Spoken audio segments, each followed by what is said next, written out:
C'est le jour de l'autopalpation. Vous êtes au 3e jour de votre cycle. On commence donc par l'observation. Les bras le long du corps. Face au miroir, on observe entre la clavicule et le pli sous-mammaire qu'il n'y ait pas de modification de la peau, telle l'apparition de rougeur, une peau aspect peau d'orange, l'apparition d'une bosse, d'une masse ou même de creux comme des ridules. On observe aussi l'aspect des mamelons, qu'il n'ait pas changé de couleur, de texture ou qu'il ne soit pas rentré vers l'intérieur. L'aréole est aussi inspectée, la couleur ne doit pas changer. En appuyant sur les mamelons, on ne doit pas avoir d'écoulement ni de sang, ni de lait, ni de pus.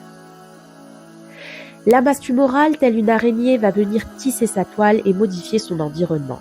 On va faire des mouvements pour voir s'il n'y a pas de modification de la peau, comme l'apparition de creux ou de basses.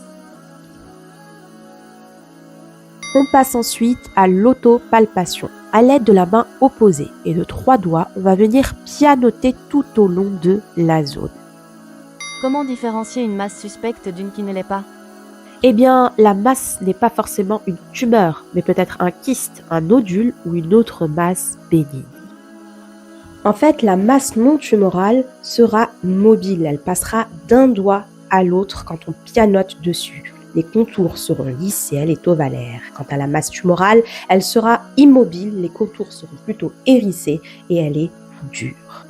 Quand c'est l'autopalpation, on sera soit sur le dos allongé ou face au miroir. Là, on divisera la zone en plusieurs zones, une qui ira de la clavicule jusqu'au mamelon, une du sternum jusqu'au mamelon, une qui ira du pli sous-mammaire au mamelon et l'autre de l'épaule au mamelon.